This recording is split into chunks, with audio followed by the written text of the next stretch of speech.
All right, good morning and good afternoon to everyone. My name is Elisa Desbordes-Sisté and I'm the Chief Operating Officer of the EcoBank Foundation.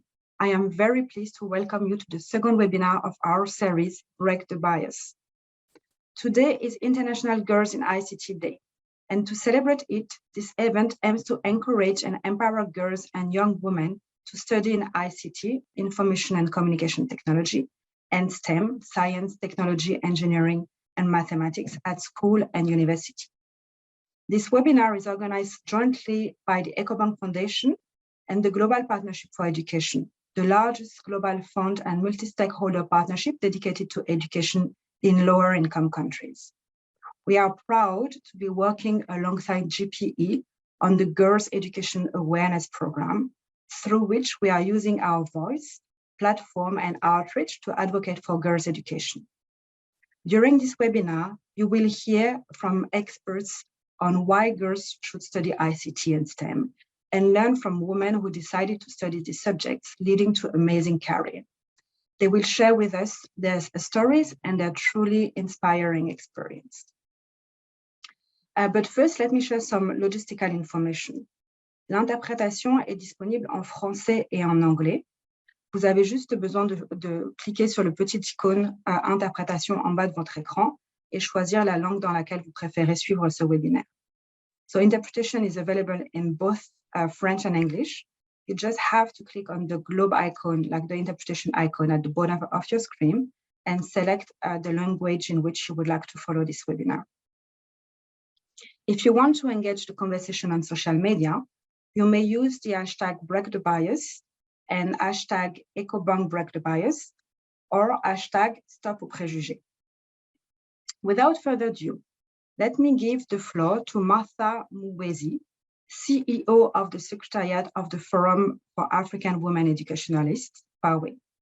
Martha will set the context and share some key information about the number of girls studying ICT and STEM in Africa and the challenges they encounter. So Martha, if I please give you the floor. Yeah, thank you, Lisa, and thank you, everybody. And good afternoon, good morning, depending on where we are. I'm glad to be part of this very important discussion. And I know that all of us in this session here do appreciate that today we are marking this day, which is very critical in the lives of girls and women, but overall, it's critical for the development of each and every person. And just briefly to say, my name is Martha Muwezi, and I'm the Executive Director for FAWE, which is the Forum for African Women Educationalists. And FAWE has been in existence for over 27 years now, and the major focus of FAWE as an organization is looking at the gender disparities. And when we talk about STEM and girls, we all appreciate the disparities that do exist. We also preach the gospel of gender equity and equality in education. And based on that, this therefore marks a very, very important day in the lives of many of the girls and women that have been disadvantaged. But I also want to point out the importance. Why do we have to celebrate such a day? Or why do we have to keep talking about ICT for girls, STEM for girls? I think we all know that the world today has really embraced ICT and STEM. And if the world has embraced ICT and STEM, then it is very, very critical that each and every person benefits from the fruits of education. And one of such fruits is through ICT. When we talk about ICT, learning these days has gone technology. And if we leave the girls out of technology, then it definitely means they will be denied some of the opportunities that they could otherwise benefit from. We are talking about transferable skills, and we cannot talk about transferable skills without talking about ICT and STEM for the girls. And like I've mentioned, the way to go now is ICT. And when we look at the African Agenda 2063, when we look at the SDGs, there is a lot of emphasis on STEM. But having said that, I also want to give the fact that we have disparities, particularly in STEM for the girls. I would just say, for instance, girls are consistently underrepresented among the top performers in STEM subjects. This goes without saying. In Africa, it's the trend. And much as girls are coming up, and much as the girls are proving that given the opportunity, given the chance, when the ground is leveled, they can perform very well in STEM and ICT. And looking at the African context, girls in developing economies are particularly disadvantaged in digital skills. If we look at Ghana, 16% of boys possess digital skills as compared to only 7% for the girls. What does that mean to Africa, and what does that mean to the girls and women? Further looking at STEM, when we look at the market, women are underrepresented in STEM labor markets. The transition for the girls is only 30% of tech industry professionals. So if we are looking at how many women are in the tech industry, we only have 30%. And this means that female representation in ICT is an issue for all of us to think about, to critically think about and critically plan for. And what this means also is that girls have proved that they can do very well in STEM, they can do very well in ICT. But what it calls for is mentorship. It calls for mentorship, it calls for encouragement, it also calls for the teaching and learning processes demystified, not to make ICT STEM appear very complex. It's about the teaching and learning methodologies. And that is one of the areas that all of us as partners need to pay attention to. And I further want to mention that only 18% of women who are students in tertiary institutions throughout the world pursue STEM fields, compared to 35% of men.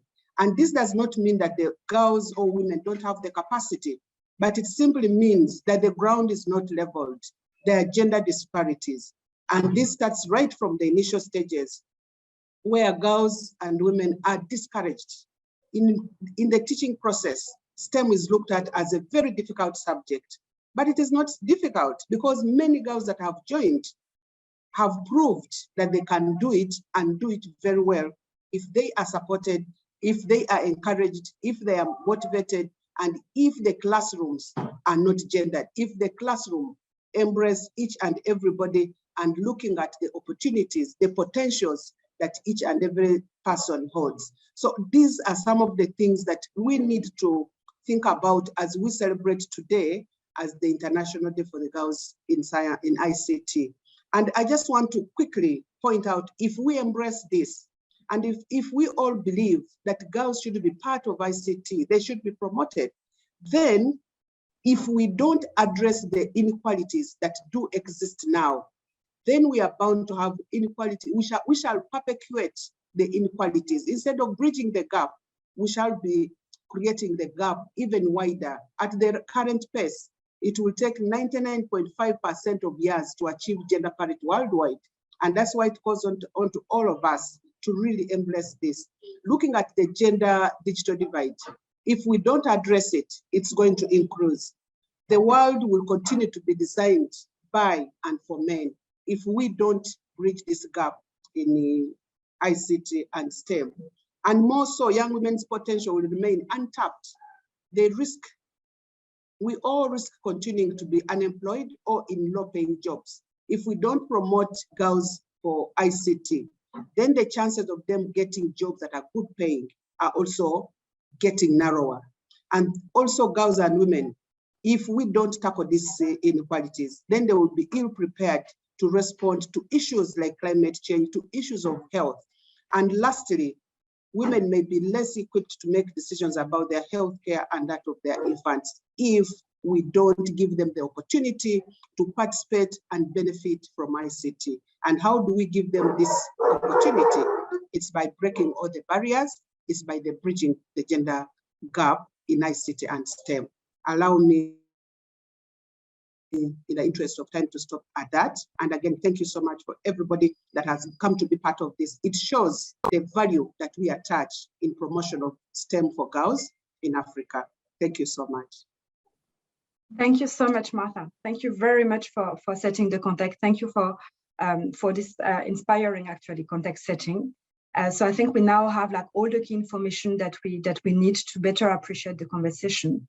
And as you were mentioning, it's also like important to have mentors and role model, and that's also like the idea of this webinar, where you will be hearing from women who also have made the choice of studying STEM and ICT. But first, I would like to now introduce Djiba Diallo, a Senior FinTech Advisor at Ecobank Group.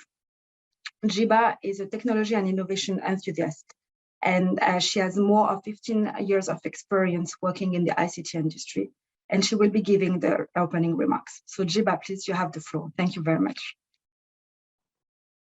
Thank you very much. Thank you, Elisa. Merci, je vais passer en français. Merci, Elisa. Mesdames et messieurs, bonjour. Je suis Djiba Diallo. Je suis la directrice de la stratégie FinTech pour le groupe Ecobank, et c'est un honneur de vous avoir avec nous aujourd'hui.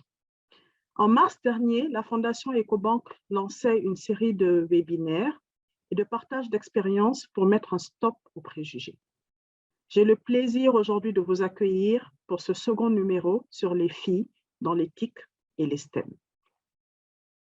Étant moi-même une passionnée de technologie et d'innovation, avec plus de 15 ans d'expérience dans le domaine des TIC, ce sujet me tient particulièrement à cœur.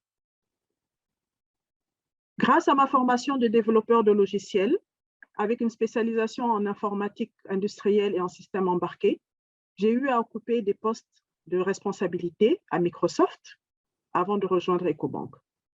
Aujourd'hui, j'ai en charge d'accroître le soutien d'Ecobank au secteur des FinTech en développant l'initiative annuelle phare de la banque, le Ecobank FinTech Challenge et le programme de mentorat associé. J'ai aussi en charge de mettre en œuvre la stratégie globale de la banque autour des FinTech. Ce sont bien les TIC qui m'ont permis de faire cette carrière dont je suis fière aujourd'hui. Les TIC et les STEM sont des disciplines centrales aux sociétés technologiquement avancées dans lesquelles nous vivons aujourd'hui et vitales pour les métiers de demain. Or, comme Martha l'a si bien dit tout à l'heure, il existe encore une sous-représentation flagrante des femmes dans le domaine des TIC et des STEM en Afrique subsaharienne. La proportion des femmes diplômées dans les filières d'ingénieurs, dans les universités et dans l'enseignement supérieur est inférieure à 30% pour de nombreux pays en Afrique subsaharienne. Par conséquent, le travail scientifique et l'innovation technologique manquent de perspectives inestimables et des contributions essentielles des femmes. Cela signifie également que la plupart des femmes resteront dans des emplois susceptibles d'être remplacés par la technologie, bien moins rémunérés et ayant moins d'impact économique dans un monde de plus en plus axé vers la technologie. Dans le domaine dans lequel j'évolue, qui est celui des startups et plus particulièrement des FinTech, il y a encore trop peu de femmes qui dirigent ou qui sont à des postes de responsabilité. Selon le rapport Bridge 2021, les femmes représentent moins de 3% des CEO qui ont réussi à lever des fonds l'année dernière. Et cela est principalement dû au fait que très peu de femmes prennent l'initiative de créer dans le domaine des technologies. C'est pour cela qu'il est important de mettre en place, plus mettre en avant les TIC et les STEM comme filière à considérer pour toutes les jeunes filles et les jeunes femmes. Lorsque j'étais étudiante et que je préparais mon diplôme d'ingénieur, nos formateurs nous disaient souvent que les femmes évoluent beaucoup plus rapidement dans leur carrière dans le domaine de la technologie que les hommes. Et c'est un constat que j'ai eu à faire moi-même. Cela signifie que les TIC et les STEM représentent une opportunité pour les femmes et les jeunes filles. Alors aujourd'hui, je voudrais lancer un défi pour toutes les jeunes filles et les femmes qui nous suivent. Je voudrais leur demander de se fixer comme objectif de devenir des leaders demain dans le domaine des TIC. J'espère, je prie, que dans 5, 10 ou 15 ans, certains d'entre vous pourront témoigner du fait qu'elles ont été inspirées par leur participation à ces webinaires et à ces activités qui ont été lancées par la Fondation EcoBank et qu'elles sont aujourd'hui de grandes leaders dans le domaine de la technologie. Nous avons aujourd'hui la chance d'avoir 4 extraordinaires intervenantes qui ont fait le choix de soutenir les filières dans les TIC et les STEM et d'encourager plus de jeunes femmes et de filles à les suivre. EcoBank est vraiment fière d'avoir le privilège de leur offrir une plateforme à partir de laquelle elles peuvent partager leur expérience avec le monde. Mesdames et messieurs, je vous souhaite un excellent webinaire et je vous dis merci. Merci beaucoup, Djiba. Merci. À travers ton discours, on a pu non seulement sentir et percevoir la passion qui t'anime pour les TIC et pour les STEM, mais je pense qu'entre ton discours et celui de Martha, il est vraiment très clair de l'importance que ces deux filiales, que ces filiales plus exactement, ont pour les femmes et pour l'avenir. Bon, je ne vais pas prendre trop de temps. J'aimerais vous présenter ces quatre panélistes dont nous avons commencé à parler et engager tout de suite la discussion avec elles. Donc, je vais d'abord vous présenter Angel Mbutia from Kenya.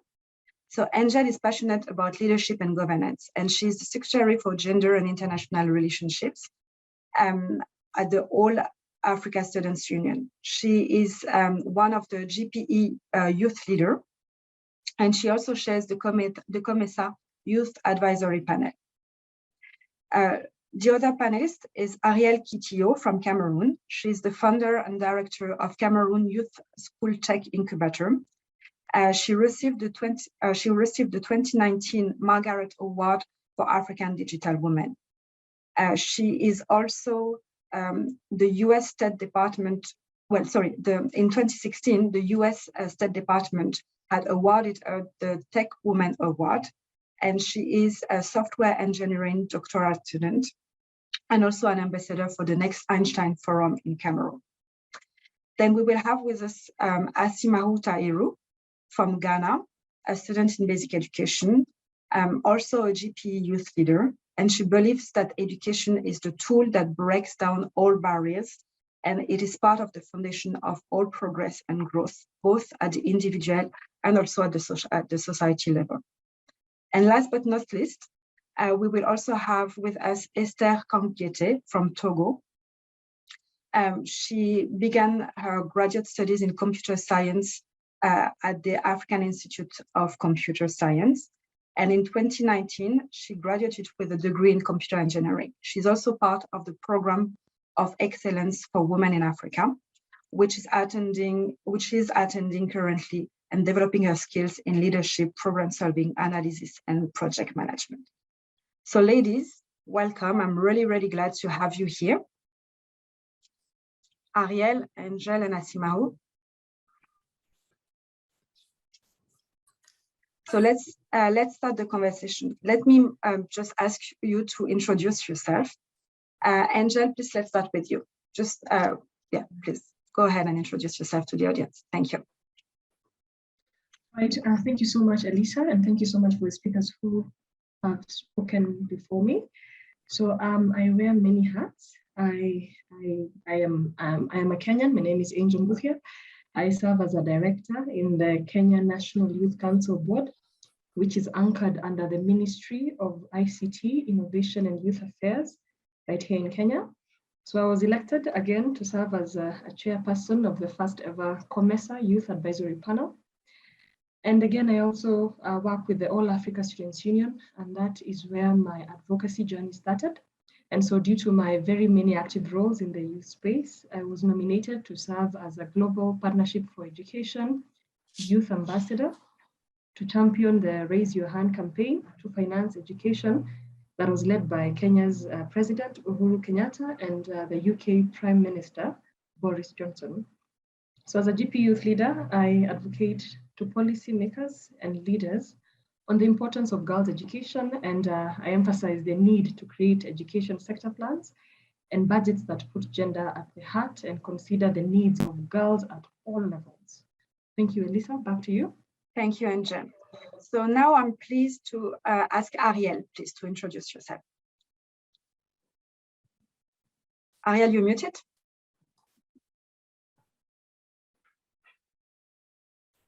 Merci beaucoup, Elisa. Bonjour à tous. Merci pour cette opportunité.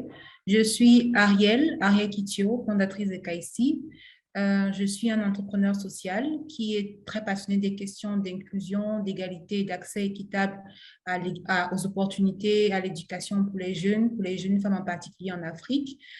Prix Margaret 2019, comme l'a dit tantôt Elisa, promotrice du programme Tech Human Factory, qui est justement un programme de formation professionnelle pour les femmes dans les secteurs du numérique, ambassadrice locale du programme du département d'État des États-Unis qui s'appelle Tech Girls Global, qui est un programme plus pour les jeunes filles de 15 à 17 ans qu'on encourage dans les programmes de sciences et de STEM, une cohorte va aller aux États-Unis dans quelques mois, justement pour découvrir d'autres univers, d'autres espaces d'apprentissage et networker avec d'autres jeunes filles. Donc, je suis engagée dans beaucoup de projets à l'échelle nationale et internationale qui visent de manière globale à utiliser les technologies pour faciliter l'accès équitable à l'éducation de qualité en Afrique francophone en particulier.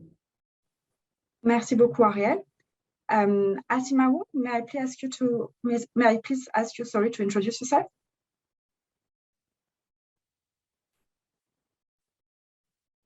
Asimaou, can you hear me?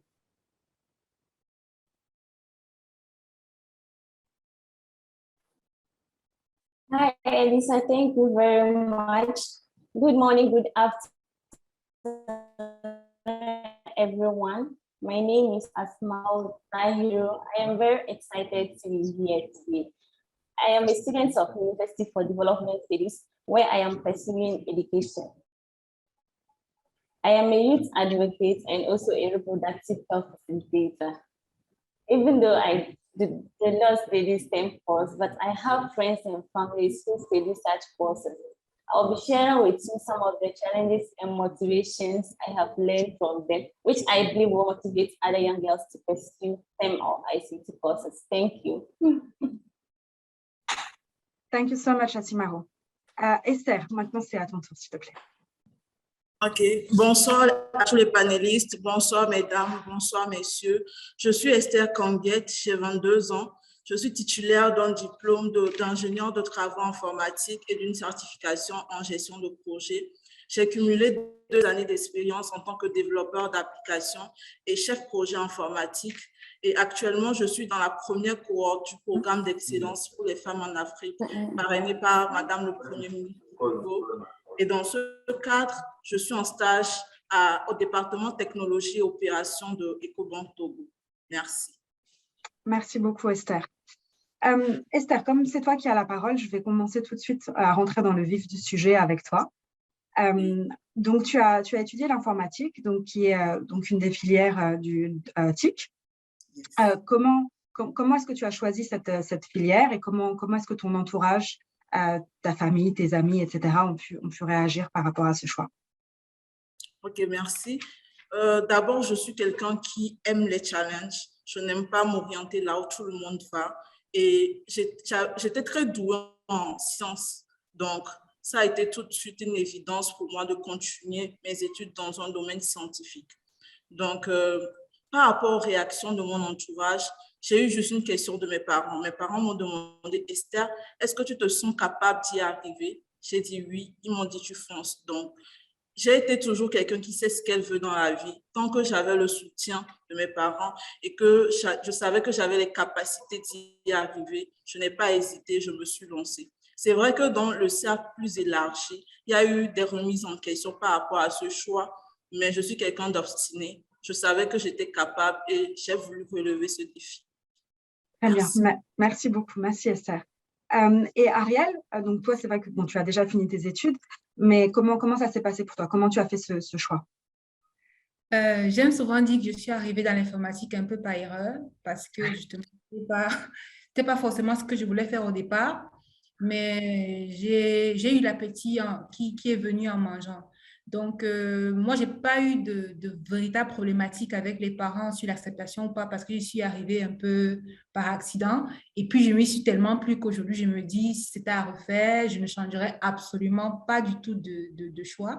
Et je suis très intéressée parce que Esther parle du soutien des parents, où je suis dans le programme Tech Human Factory que je dirige, où on a 179 jeunes, on a ce problème-là. beaucoup de parents n'acceptent pas, surtout dans les régions du septentrion au Cameroun, les régions reculées. C'est des métiers où il y a des a priori, on se dit, elle ne va pas trouver de mari, c'est des longues études, elle va trop travailler, elle ne sera pas assez sociable, elle ne sera pas assez attentionnée pour ses enfants.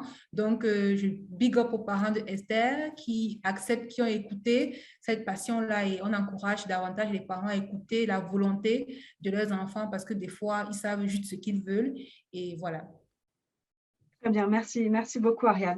Angel, what about you? Like you also studied. Like how did your parents react when you told them about like your choice of study? Did you also receive like support from them as Esther was saying, or what happened in your case? Thank you. That's me, Elisa? Yes, please. All right. I'm sorry, the English translation is a bit 2 minutes behind. So oh, sorry. Sorry.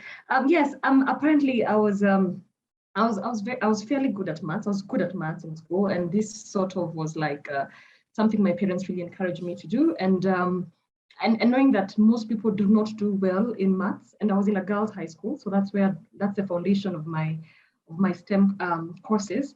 And so mathematics was quite not the subject for everyone. So I was really highly sought after in school because I would really help my classmates to just get on with maths, and this was really it helped me as well to sharpen my skills in mathematics, because maths is all about practice, just doing it every day until you get it right. So just lead group discussions for maths, and this really helped me a lot. My friends also encouraged me a lot. Of course, feeling useful amongst your peers is something that really boosts your confidence as well. So, and then again, when I finished high school and now I was getting into university, I told my mom that I wanted to pursue a professional course, which is one of the best professional courses. I'm sure being in the finance space as EcoBank, you do understand that you have very many, maybe certified public accountants. And so I wanted to become a certified public accountant of Kenya. And this would allow me to get employed anywhere in Africa, if not the world. So I really needed to be very good in maths. And so I really focused on that so that I could be able to get into that space.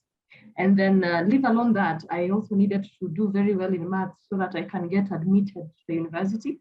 There's no way you can score very poorly in your mathematics and get an admission at the university. It would be really crazy. So because I also had this personal ambition of joining the University of Nairobi, which is the best university in Kenya, I really had to be very good at my subjects. So I had no time to sort of not score very well in any of the subjects. So that was also a motivation. And I got a lot of support from my teachers and my parents as well. So it was really a conducive environment for me to just be able to excel. And there's no really too many ways about it. I mean, education is education. English, languages, history, theories and all that, those literature courses as well, and the social sciences as well. I think there's no much difference. You just need to keep practicing, keep doing them. And that is what I would urge girls out there, that it's really not different from any other.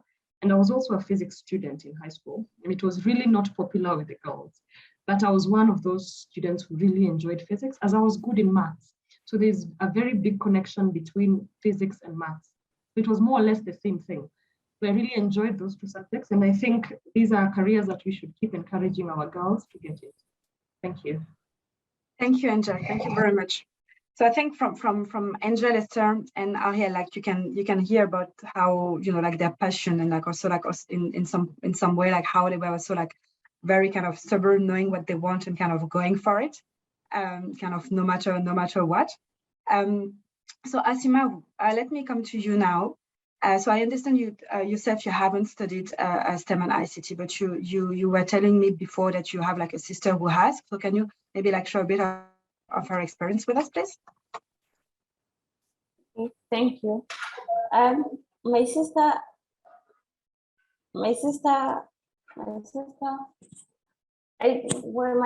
chose to study a STEM course, and which their family was not in support with.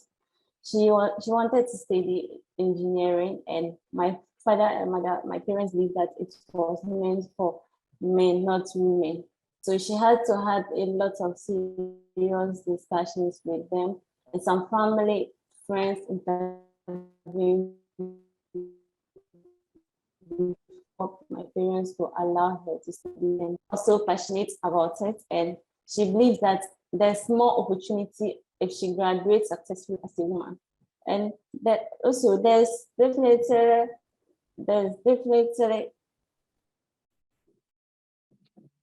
I'm sorry, Asimawo, but you're breaking up a lot. There is definitely a strong perception here in Ghana that women are not meant to study sciences, especially engineering and ICT. And many believe that women are supposed to study educations and also social sciences. These perceptions have made a lot of people study or a STEM course or ICT because they are socialized with them. Also, young girls believe that if they go into STEM and ICT. Asimawo, I'm really sorry, but you're breaking up a lot. Job at the office we have. Okay, can you hear me? Yes, now I think it's better. So please go ahead. So I would say a lot of young girls are also scared because they believe after graduating with a STEM course or ICT course, they wouldn't be able to get jobs. And I was just reflecting it to our communities, especially in Africa. We know some young women who have graduated with STEM courses and they are not being able to secure jobs in the STEM system. They rather pursue different jobs where they do not have passions with. And also, when you hear girls hear courses like engineering, just like my sister was motivated because of her passion, other girls feel like they are not safe because when they go into the field, they have to pick heavy tools, construction tools, which can hurt them. And sometimes these are some of the things that shy away girls from pursuing STEM courses. Thank you very much, Asimawo. So I think from you, what I hear, and again, I'm sorry if I missed some of the elements, but the connections was a bit challenging. But basically, you mostly talked about like a lot of the stereotypes that that there are in terms of studying STEM and ICT. So where girls, even girls that are interested, like might encounter like a lot of obstacles as well in terms of having their family and friends support. Although although despite all the opportunities that basically that those fields represent, and so maybe let me go back to Ariel, because I think Ariel is also the one who was mentioned in that at the beginning as well as she introduced herself. So Ariel, tout à l'heure, tu parlais aussi des différents, de comment ça pouvait être plus difficile dans certaines régions du Cameroun de mobiliser les filles pour qu'elles aient aussi le soutien de leur famille dans le cadre de l'étude des TIC et des STEM. Est-ce que tu pourrais peut-être revenir sur ce point? Oui, tout à fait, parce qu'il y a un gros enjeu de perception et de perception qui a trait avec la culture, parce que dans certains U, la jeune fille, elle est éduquée, elle est élevée pour pouvoir fonder une famille, pour pouvoir trouver un époux. Et puis, comme les métiers des STEM, moi, quand je commençais ma carrière, je dormais parfois au boulot. C'est des métiers qui sont ultra prenants. Une fois que tu as ton ordinateur, tu es tout le temps dessus. Parfois, même quand tu travailles à la maison, on croit que c'est plus facile, mais comme tu avais ton ordinateur, tu transportes ton boulot à la maison. Donc, du coup, il y a cet élément-là qui fait que ce n'est pas très bien perçu. Et des fois, ma mère a confisqué mon ordinateur parce que j'étais à fond dessus. J'oubliais la marmite au feu. Bon, je ne conseille pas ça. Il y a cet enjeu de perception-là. Et puis, un autre enjeu de perception qui est lié au fait à la maternité. On a des organisations ici, par exemple, lorsqu'elles recrutent, elles demandent à la femme, par exemple, de signer un contrat où elle ne va pas peut-être accoucher pendant les 2-3 premières années. Mais lorsque vous avez en face une femme, justement, qui a été élevée dans l'esprit de fonder une famille, on lui demande de faire un choix. En fait, c'est un choix qui n'est pas facile à faire si on n'a pas été préparé sur comment définir des objectifs de vie ou bien un plan de vie. Donc, c'est ces différentes perceptions-là qui font qu'il y a une discrimination en amont où les gens qui veulent s'engager se disent, voici ces différents points-là, est-ce que ça vaut vraiment la peine d'y aller?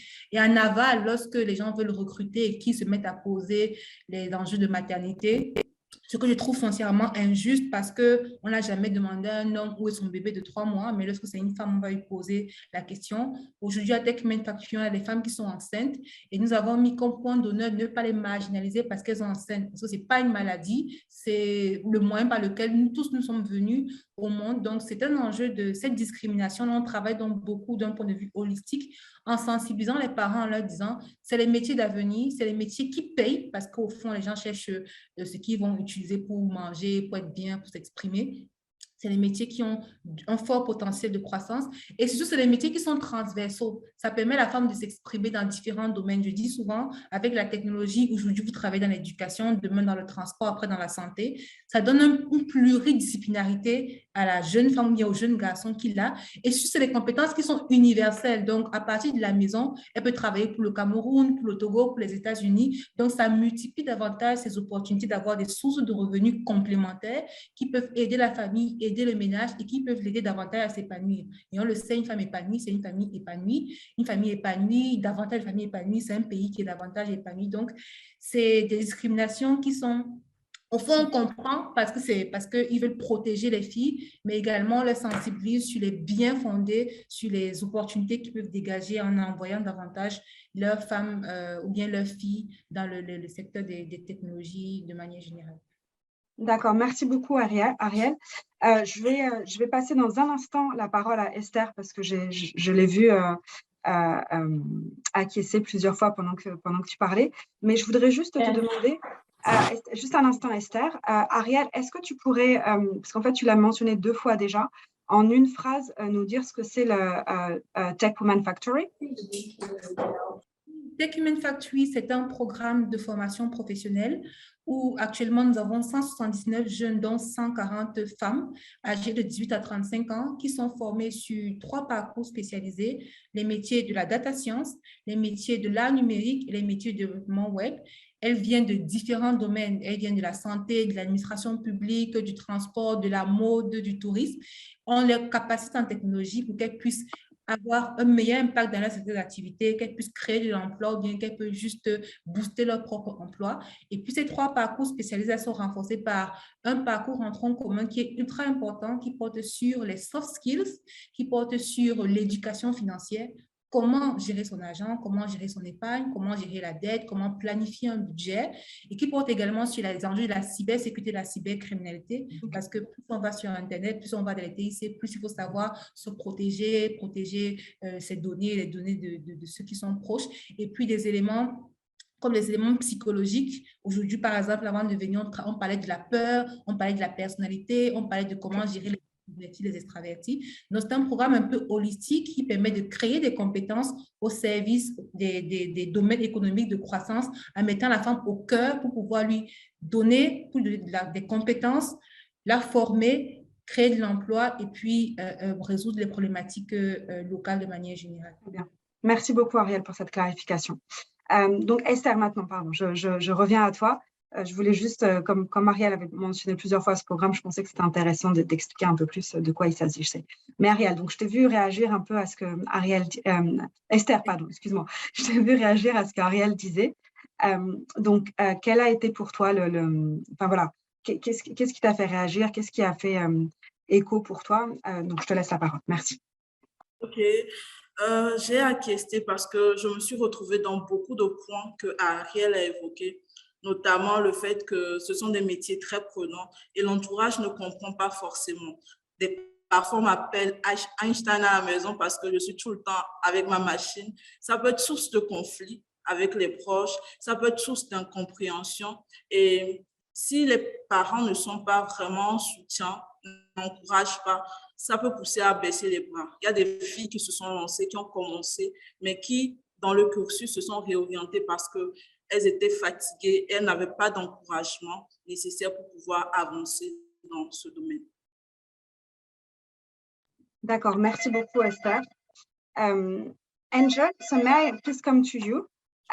What's the situation in Kenya like? Do you also have like similar challenges as well, like depending of the places where girls are located? Like what can you share about that? Thank you. All right, thank you, Lisa. And I'd like to say that Kenya is quite as well as other countries in Africa pushing for gender equality at all levels. Right from the top all the way now to schools, and that is in education. However, the challenge mainly comes when we have these subordinate roles, as my fellow speakers have said, that these gender roles that are allocated specifically to women is what is really bringing them down. And then at the end of the day, there's also something maybe we've not mentioned, which is about peer pressure, the kind of influence that girls are giving to each other in school. That immediately you join a certain course or you enroll for a certain STEM course, then you'll have discouragements from just your classmates and your peers, telling you that this is something that is difficult, this is something that is not doable. And these are some of the narratives that we want to change. And even as we are looking at the courses themselves, majorly the courses are not the issue. It is usually what is around these issues. Girls have been given too many roles back at home, and they are facing so many other challenges, like sexual violence and things that they are expected to be of or to be like. And when you tell a girl that you need to pursue this certain course because you'll have too many things, because you'll get pregnant along the way. If you're in the university and somehow you get pregnant, then that really takes you backwards. And that is not a challenge a male student will have, because whether they get someone pregnant or not, they don't have to bear those consequences. At least their life goes on. But for a female, you have to drop out at some point. And that really is something that you derail your future, you derail your career. If you were to attain something at 30, then you attain it at 35, because now you have something new around you. And those are some of the challenges that we're facing. And even as much as we are in these conversations, that is why we are in the Global Partnership for Education. We're trying to ask governments to support more of education, to support not just the curriculum, but the other subordinate issues that affect girls while in school. Issues to do with sanitation, issues to do with mentorship, because at some point, because you cannot really regulate an individual's character, but if they are well mentored, they can be able to make proper choices as teenagers. Because when you talk about teenage pregnancies, when you talk about early marriages, some that can be reduced by just making a no decision is something that we really need to equip our girls in school with, so that we are able to have a better generation of women who can make better decisions for themselves and for their children, so that we can build better, sustainable communities in our homes. Thank you, Elisa. Thank you so much, Angel. And again, thank you as well to Ariel and Esther. So I think we've heard a lot about like the challenges, and they are quite similar as well to one country or the other. I would like now to give the floor to Asimau, because I know, Asimau, you're also like a GP youth leader. So as much as STEM and ICT is not necessarily like your field per se, how do you think those challenges could be like overcome? Or what kind of advocacy do you manage to have, or sensitization do you manage to have towards girls, mostly like in communities, to kind of encourage them and empower them to follow the path that they would like to follow, and mostly like in terms of ICT and STEM, please, Asimau. So with all these challenges being shared, I think they are all similar. And what I will have to tell other young girls, that they should go for the courses that are passionate and confident about. Because if you have confidence and passionate about a course, you'll be able to go in no matter the challenges. You go in with content that you want to achieve a certain goal. Also, I will encourage girls that they should take up STEM and ICT courses, because percentage we are having, that is 3% in CUs as in last year. There's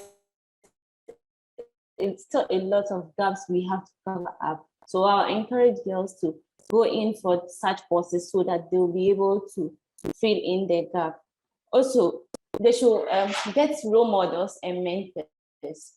as mentor, when you get a mentor, we all know that if someone, just like Angel was saying, mentors are some people who guide us. So if you have a mentor who is so passionate or who is also in your field and that person guide you, you'll be able to go without any challenges. And also role models. Because if you have someone you look up to at the end of the day, you feel so motivated, you feel so encouraged, and you will go in for whatever you want without any challenges. And there's this saying that lack of role models affect young girls' interest in STEM from the early age. Also, I will encourage young girls that we are now in 21st century and we have all media handles. It's like the Twitter, the LinkedIn, where you can get opportunities such as scholarship opportunities. They should go in, use it wisely, search for scholarships that they'll be able to enroll in, and also take up capacity building trainings on STEM and ICT courses, which these courses we will find it online, so they should pick up such courses to boost out their capacity. Thank you so much, Asimawo. So role models and mentorship are key. I think that's a key element from what also like Angel and yourself was saying. I'm not going to talk too much, but I want to give the floor to Ariel because I think she wanted to react as well. Ariel, tu voulais réagir à ce que Asimawo était en train de dire, en particulier sur le côté avoir des modèles et des mentors. Tout à fait. C'est un point essentiel. Je pense qu'aujourd'hui, on doit rendre, entre guillemets, la technologie sexy. Parce qu'aujourd'hui, les jeunes filles sont abonnées sur Instagram, sur Twitter, sur Facebook. Qu'est-ce qu'elles regardent? Elles regardent un type de femmes qui disent qu'elles ont de l'argent, qui leur présentent une vie aisée et tout. Du coup, elles les prennent comme modèle. Il faut qu'on crée des modèles qui ressemblent à quoi la jeune fille rêve. Je prends les grosses compagnies, les ministères et tout. Lorsqu'ils font leur campagne publicitaire, qu'est-ce qu'ils utilisent comme modèle? Est-ce qu'ils ont une fois pris une femme scientifique? Est-ce qu'ils ont une fois pris une femme de technologie pour leur dire, nous, EcoBank ou bien JPI, voici notre brand model, qui est une femme de la tech. Pour que quand les jeunes qui regardent le métier de la banque se disent, je veux devenir riche, je veux ressembler à Asima ou bien à Esther.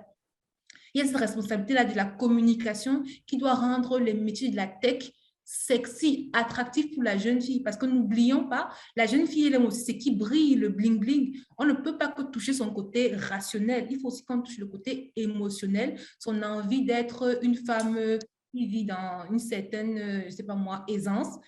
Et les social médias sont utilisés pour véhiculer ce type de message, mais sur des métiers qui ne sont pas forcément des métiers vers lesquels on aimerait encourager les jeunes filles. Donc, moi, j'aimerais exhorter ici decision makers, les grandes ONG et multinationales, si le discours de l'encouragement des jeunes filles des sciences est sérieux, d'utiliser des modèles qui vont donner envie aux jeunes filles en se disant, si ce type de marque s'associe à elles, ça veut dire qu'effectivement, j'ai envie de leur ressembler parce que ça peut me propulser à un certain niveau.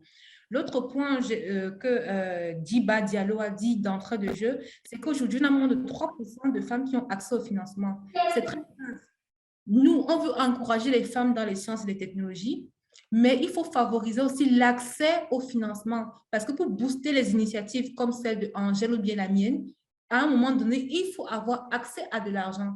Aujourd'hui, on forme 179, mais on a une vision de centaines de milliers, mais il faut de l'argent pour pouvoir y avoir accès. Aujourd'hui, il y a encore des stéréotypes même sur donner, faire du prêt aux femmes, ce qui n'est pas vraiment cohérent avec le discours de l'encouragement. Donc, je pense que dans les quelques solutions qui peuvent améliorer les girls in ICT, il faut le branding.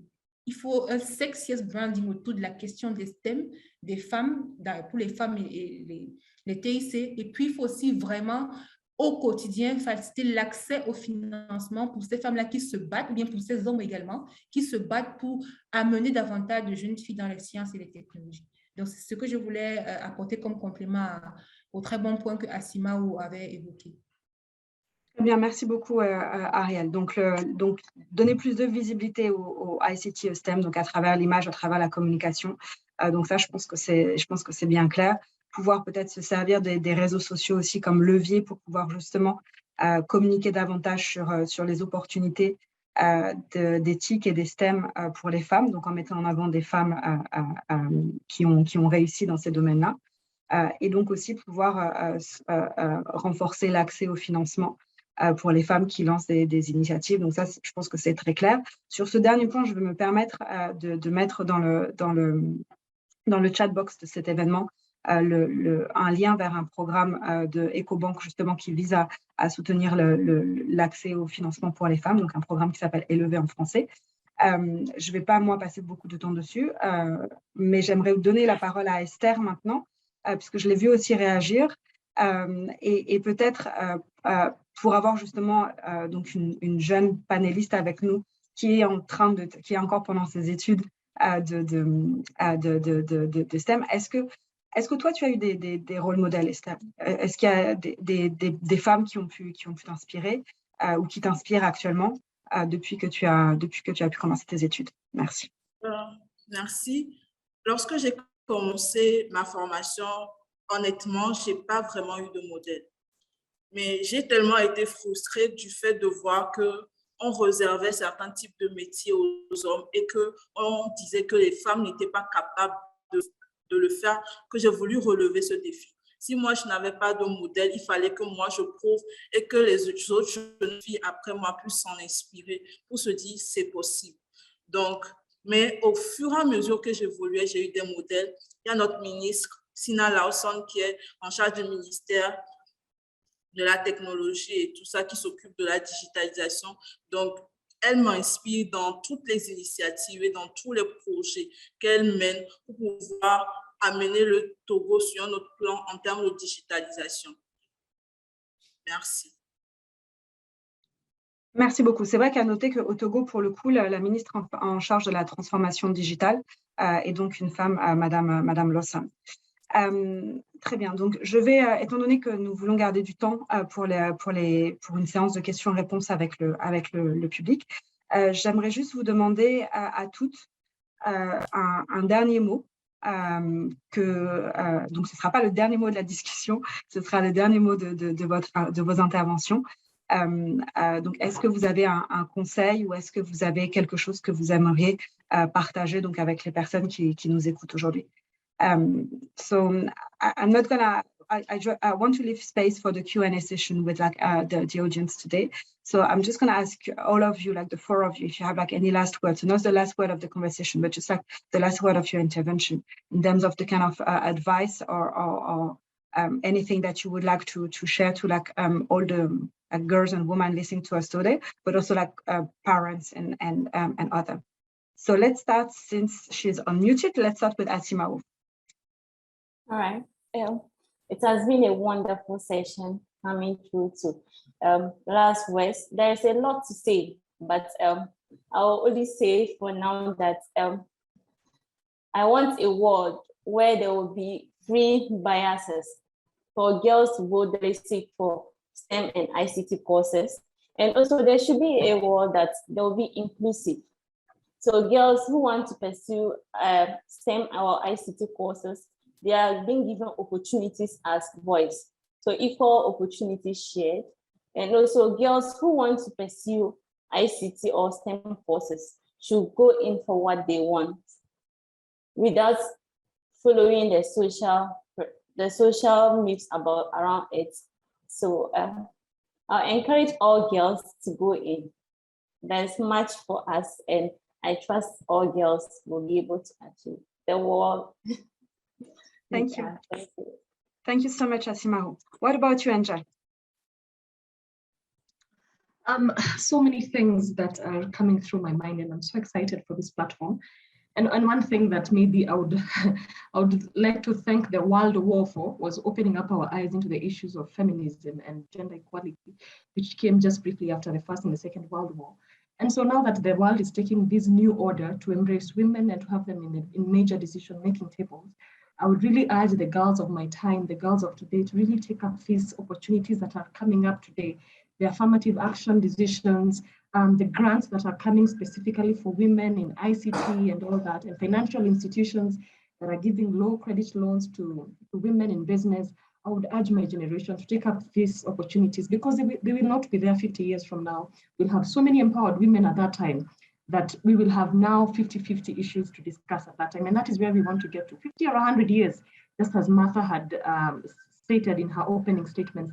So I'd urge my peers, I'd urge women to take up the opportunities that are there, to take up courses in the ICT, and really to look into the issues of governance. I'm very passionate about leadership in governance. I appreciate the role I play at GPE, pushing decision makers to invest more in allocating budgets to girls in ICT, allocating budgets for education, empowering financial institutions like EcoBank to be able to give more finances to women in business and in ICT and grants for innovation.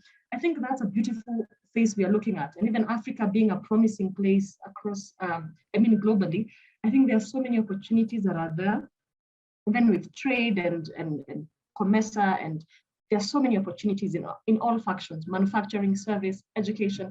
I think there's so much for this generation, and we just need to open up our eyes for them. Thank you, Elisa. Thank you, Angel. Thank you. So very, very optimistic and very inspirational. So thank you for that. Ariel, Ariel, est-ce que voilà, quel serait ton dernier mot, donc dernier mot de la conversation, pas de l'événement, bien sûr. Vas-y, je t'en prie. C'est assez difficile. Bon, elles ont dit, Angèle et Esther ont dit beaucoup de choses que je voulais dire.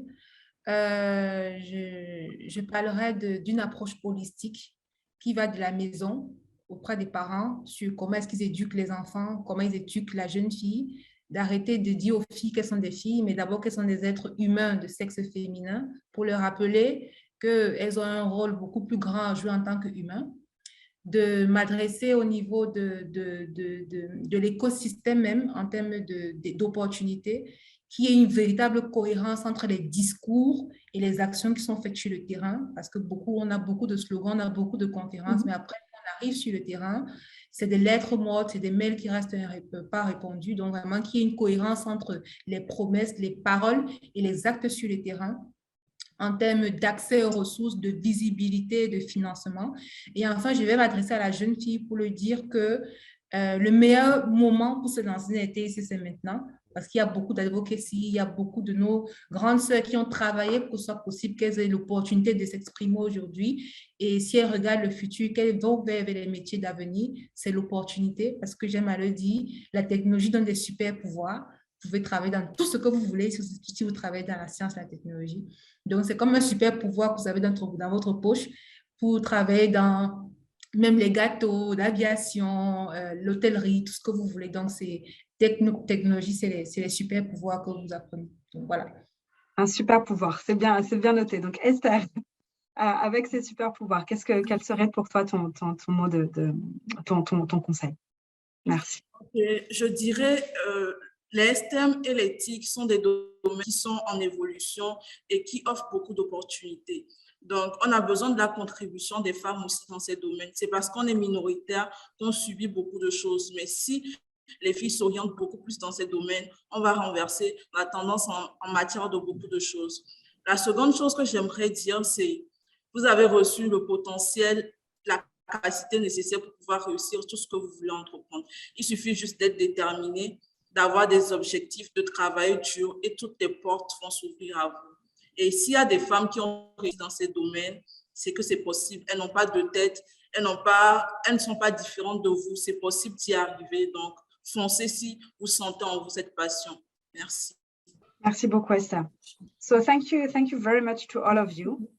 Thank you for sharing your experiences, for sharing your views and visions so honestly. It's been for me a real pleasure to moderate this session. So I hope, and I'm sure, and I hope that a lot of the participants today have also been inspired by those amazing speakers. And so I would like now to give you the floor, like to all of you, the opportunity to ask questions to the panelists. So you can write the question in the chat box that you will have at the bottom of your screen. And don't forget to inform who you would like the question to be addressed to. And if you don't, then I will just, pick up myself, I think, or ask all the panelists to respond. So we already have one question. So let me let me just open it so I can read it properly.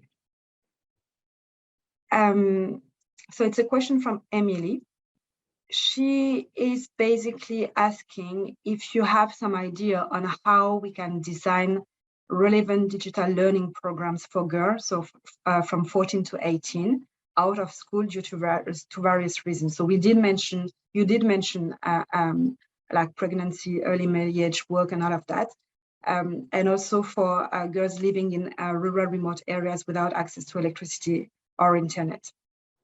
So maybe let me ask, if you don't mind, like our GPE youth leader first, because I know that's a question that they are quite familiar with. So not only in terms of ICT and STEM, but more generally in terms of girls' education as well.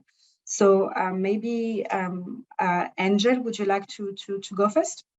Yes, no problem, Elisa, and thank you so much. One of the things that we are doing, maybe I would speak from a country level, and this is a space that has been really shaped by the Kenyan government working with the Global Partnership for Education. And this has even influenced the rebranding of our Kenyan curriculum. So we are now having a competency-based curriculum that really is changing our old curriculum now to a new one to fit into the digital age of today. So the country is going through enormous transformation of the curriculum, just everything new to be able to capture the digital aspects of what we are in right now. So I'm just an old, I'm from the old curriculum, so it's quite new, about 5-6 years now. So we have about 6 years of students who are going through very intense skills learning in school. It's more different. It is not even based on ranking and classification as it was before, and just based on cramming and exams. So it is more competency based, and this has really largely been informed by the changes of the country so far, and not even just the country, but the digital age as well. Just trying to equip more with skills so that we get into a more innovative aspect of our education. And even the campaigns for coding, and now that is being enshrined into our school curriculums.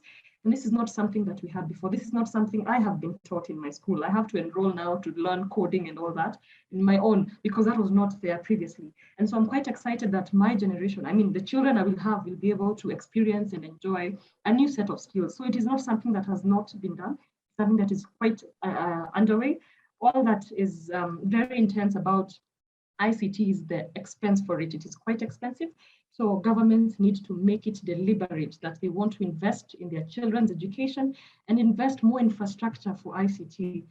And then even it's not just about ICT, even training the teachers on ICT, because now that has even become a political issue in Kenya. How much are we spending on teachers? How much are we spending on infrastructure? Our children getting the learning that they need. And that's the kind of conversation we should be having country to country, because we're going into a digital revolution and we need to be ready for it. Otherwise, we are going to miss this revolution as we have missed the other three. And I think this is an opportunity that we have. And I think governments across Africa need to invest in infrastructure for ICT in terms of even the human resource for it, the financial resource for it. And it's quite exciting. It's quite something that is being developed, and it's currently underway in Kenya. Thank you, Elisa. Thank you so much, Angel. Asima, may I now come to you? Like maybe in terms of Ghana, I guess that some of the elements that Angel just mentioned are also relevant for Ghana. But please go ahead and let us know more about how you think that more relevant digital learning programs can be for girls can be designed in Ghana. Okay, so just recently, so thank you, Elisa. Just recently, we have also been, there's also a curriculum change in Ghana, because there was this where someone from a different region will be learning different thing in a different region. So they came out with a new design where there is inclusive. So a person in this community, this region is learning the same thing as the other person. And in terms of digital, I think governments and also NGOs are really, NGOs especially, are really doing a lot of much in that, because there's a lot of trainings being organized for women, especially women who are young girls who are dropouts or teenage mothers, to also enroll. especially with regards to finances.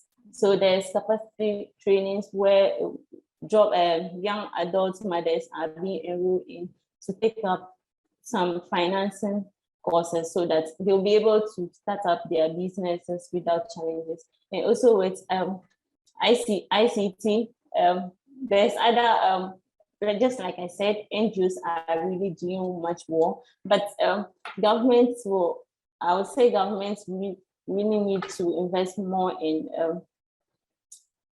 digital education, because the world we are, everything is about digital. And when you look at young people learn more with visuals, and without digitals, we wouldn't be able to learn. So I would encourage that government should invest in more digital courses so that they'll be able to carry on with it. Thank you so much, Asimaru. Donc, pour reprendre les propos d'Ariel tout à l'heure, peut-être est basé sur ce que Angèle et Asimaru viennent juste de dire. Je pense qu'au-delà de dire que la technologie est un super pouvoir, on peut même parler du digital comme étant un super pouvoir également. Donc, Ariel, je vais revenir vers toi. Je sais que donc, tu nous as parlé tout à l'heure de ton programme, donc le Tech Woman Manufacturing. Mais au niveau donc pour répondre à la question d'Émilie, au niveau du Cameroun, qu'est-ce que tu penses qui pourrait être fait peut-être encore plus pour pouvoir encourager ou pour pouvoir avoir un programme pertinent pour les filles dans le digital, pour que le digital devienne leur super pouvoir à toutes?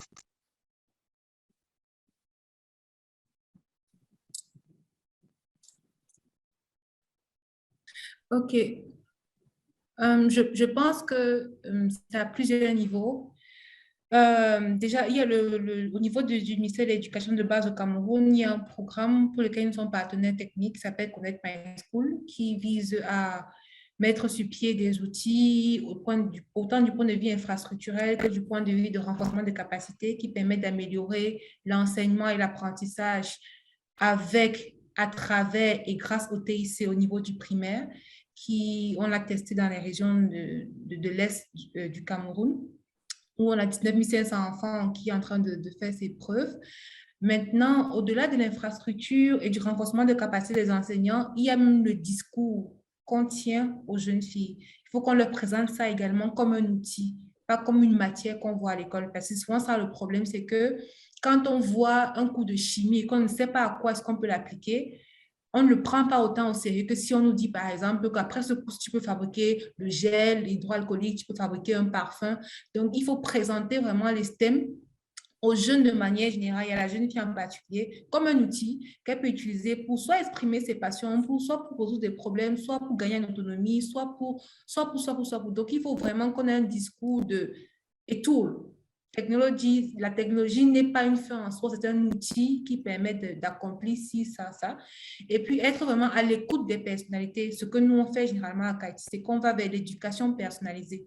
Parce que le problème des technologies, justement, que comme c'est un outil, il faut être aussi également à l'écoute des sensibilités des gens.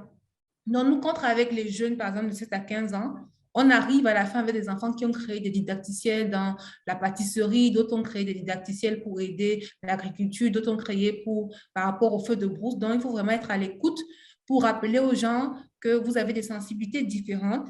Vous pouvez les écouter et utiliser la technologie pour pouvoir résoudre des problèmes dans ce domaine-là. Parce que le problème aujourd'hui, c'est le suivisme. Dès qu'on a l'impression que quelque chose est à la mode, tout le monde court pour y aller. Aujourd'hui, on parle de fintech, on parle de crypto-monnaie. Tout le monde fait crypto-monnaie, tout le monde fait fintech, tout le monde fait ci, fait ça.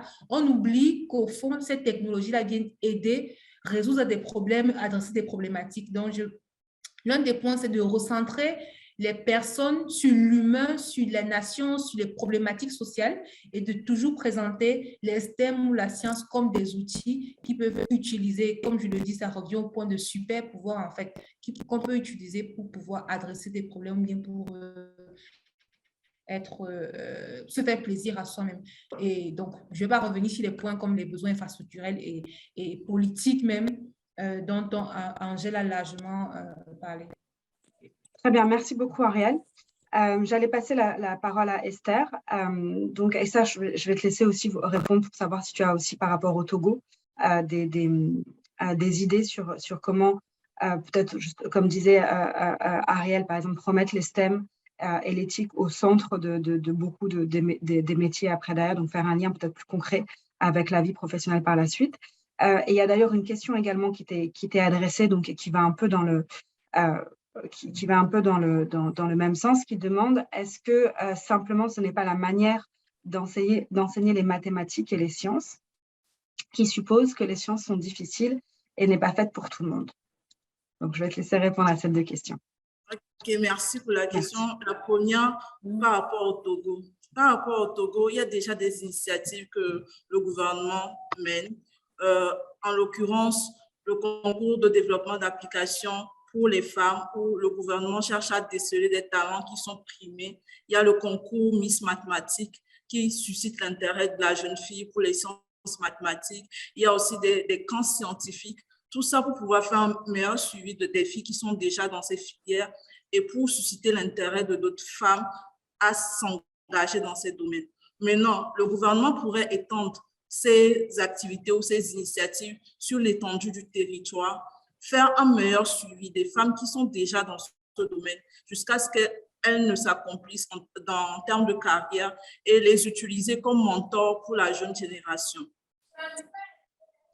Maintenant, par rapport à la question qui m'a été posée, c'est vrai que la manière d'enseigner les sciences joue beaucoup sur l'intérêt que les élèves portent à ces matières. Moi, j'ai eu la grâce d'avoir des enseignants femmes en mathématiques au secondaire qui m'ont motivée à m'intéresser. La manière, la pédagogie, la manière d'enseigner. Il y a des enseignants qui, tout de suite, stéréotypent les femmes pour dire « Ah, c'est normal qu'elle ait une mauvaise note ». Donc, ils ne cherchent pas des méthodes pour pouvoir aider cette fille à pouvoir relever son niveau en sciences, mais ils laissent tomber. Donc, on devait revoir la pédagogie au niveau des enseignants, revoir la manière d'enseigner pour pouvoir intéresser les gens beaucoup plus à la matière, qu'ils puissent voir les domaines d'application concrets des sciences qu'ils apprennent. C'est à l'université que moi j'ai appris, lorsqu'on fait les mathématiques, les domaines d'application. Donc, ça joue beaucoup sur l'intérêt que les élèves apportent à ces matières. Merci.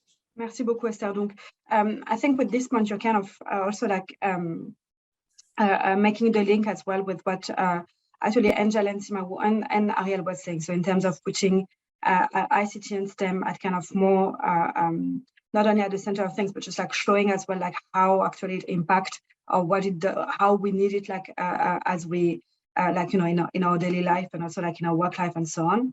And then you also touch based on coming back to what Angel was saying in terms of teacher trainings, right? So they also like the importance of having teachers that are that actually have maybe, so you talked about pedagogy, I think also said pedagogy in English. So maybe Angel, I can also see you nodding. So maybe on the specific point about teacher, would you like to maybe come back a bit on that and just give a bit more of explanation? Thank you. Thank you, Elisa. What I talked about is given this new aspect of our new competency-based curriculum, it is new and fresh and synthesized in terms of digital literacy and just connecting all the two. And so training teachers just to have this knowledge is something that is also an investment that needs to be made. And so governments need to allocate more into that as well. And then there's that long-term and long conversation we've been having about encouraging teachers to be able to support female students when they want to pursue certain STEM courses. And a lot of the decisions we make are influenced either by our teachers, our parents, or our peers. So if we really encourage our teachers to, or mentor them or train them in a way that helps them to shape the decisions of their students, is something that we also need to look into, and not just the students themselves or the course itself. I think there's more than just the curriculum. There's a lot. The secondary issues in education are very important as well, and they really, really matter to the success of a student in their career and their education as well. Thank you so much, Angel, for the clarification. I think that's more than helpful. Sorry, there's just like one last question that we just received on the chat box. So I'm just reading it.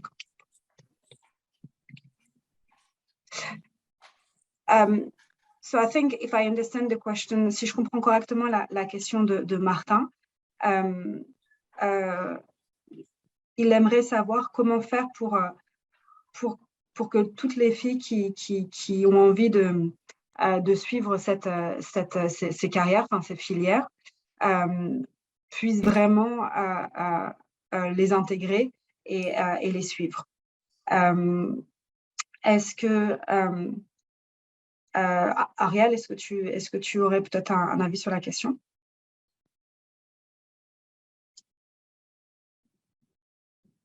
Ok, je crois que Ariel a un problème de connexion. Esther? Je n'ai pas très bien compris la question. Est-ce que tu peux répéter, s'il te plaît? Je pense que la question de Martin, donc c'est comment faire en fait pour vraiment faire en sorte que les filles qui ont envie de suivre ce type de carrière puissent le faire en fait, puissent vraiment intégrer ce type de carrière. D'abord, au niveau de ça part au niveau de l'orientation. Il faut que déjà au secondaire, on puisse déceler les points forts, les capacités, les aptitudes des filles pour pouvoir mieux les orienter. Moi, j'ai eu la grâce d'avoir été toujours bien orientée. Ensuite, à partir du moment où la fille ou la femme est engagée dans son processus de formation, dans une filière scientifique, il faut qu'il y ait un suivi. Il faut qu'il y ait un suivi parce qu'il y a des challenges auxquels elle se confronte au cours de sa formation. Il faut qu'il y ait un suivi régulier par rapport à comment ça se passe.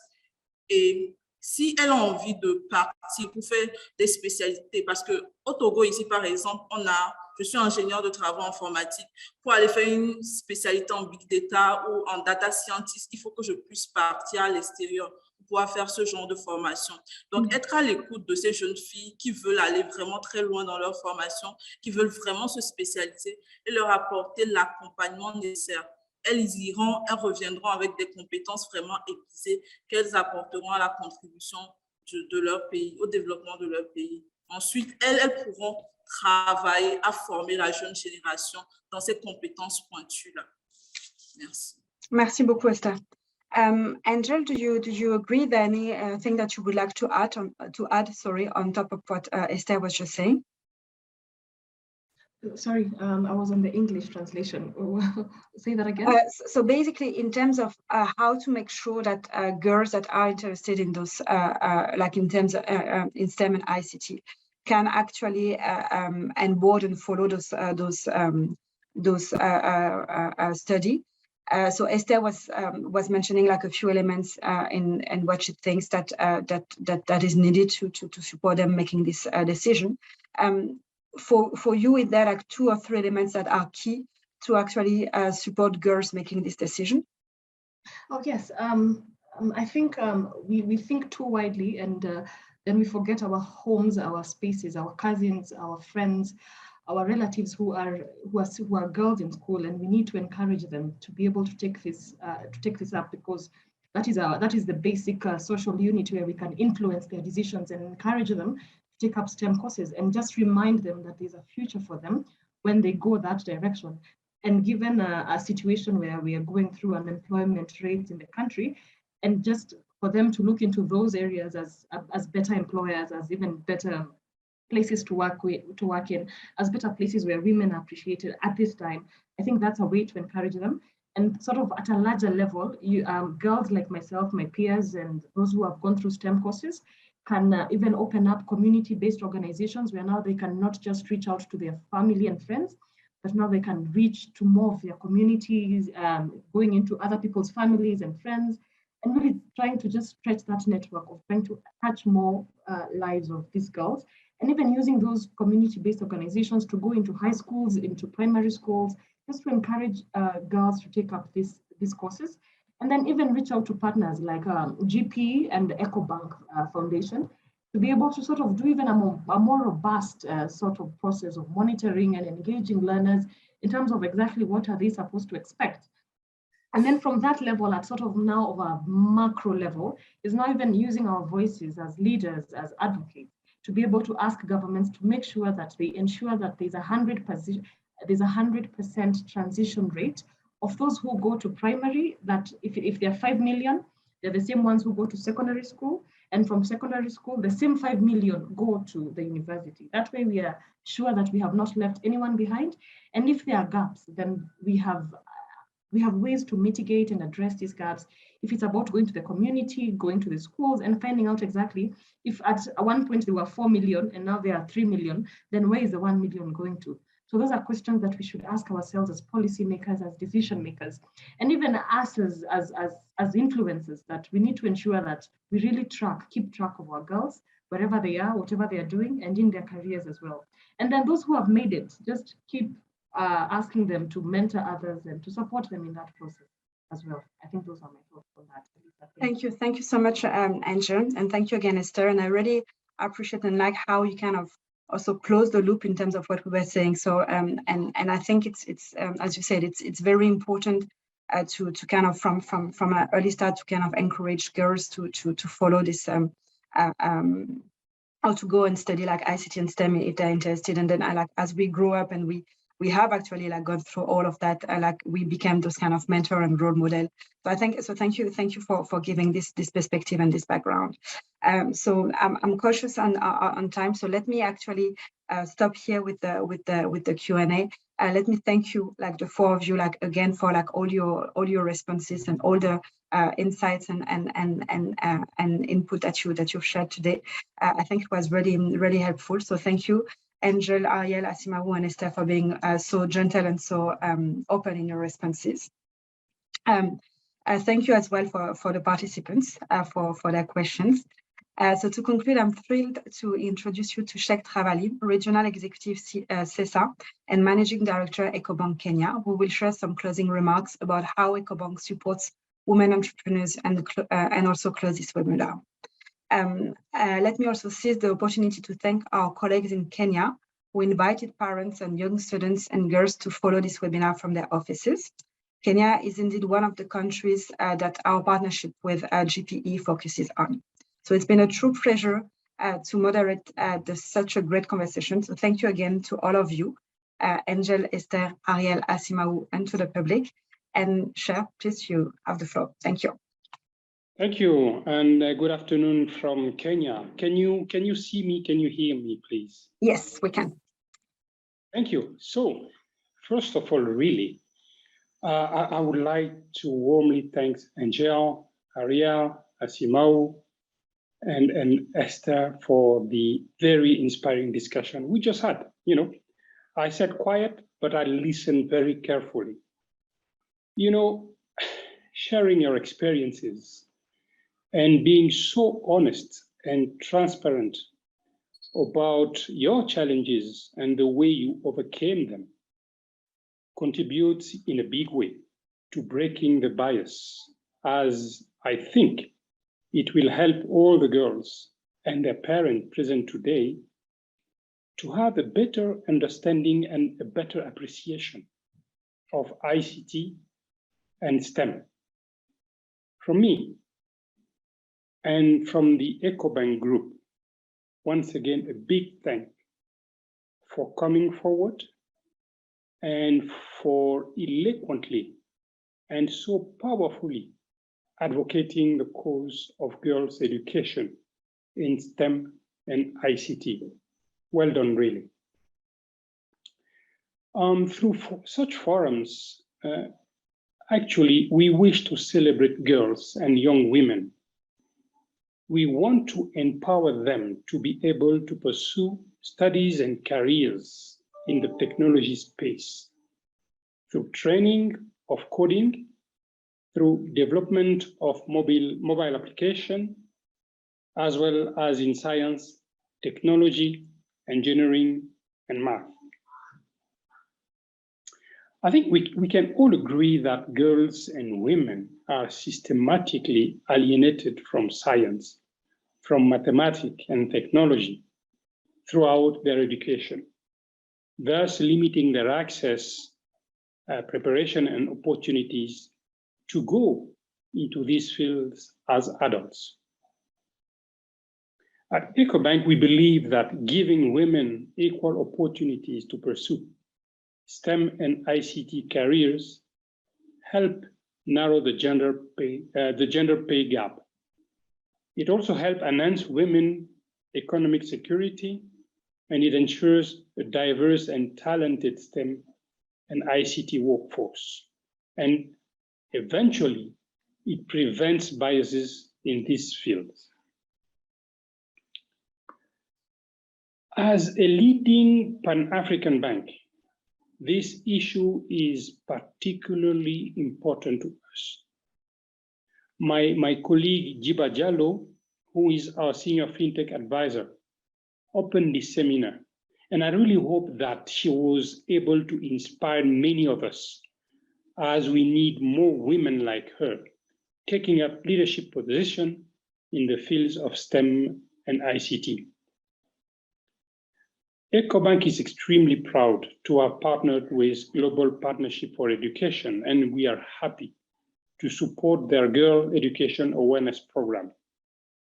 Through this campaign, we are actively supporting the actor that can make it happen. Colleagues and friends, with our series of events about breaking the bias, I am pleased that EcoBank continues to leverage on its position as a Pan-African bank to contribute to breaking the bias and empower girls and women across the continent to pursue the career they want. And I can tell you, we will support them in every way we can. This is the very reason why EcoBank has developed specific solutions tailored for the needs of both young people and women, such as My First Account, to give your child the best start in life.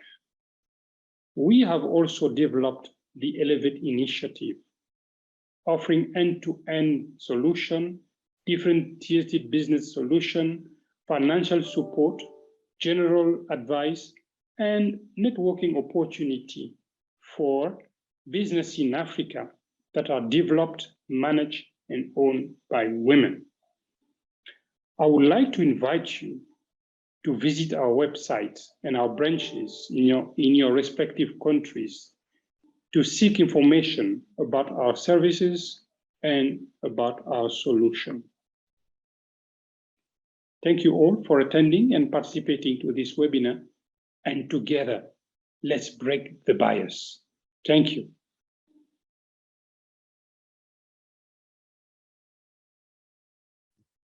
Thank you very much, Sheikh. Thank you for your speech. So I think with these closing remarks, I'm just going to close the webinar. So thank you again to everyone. Sorry.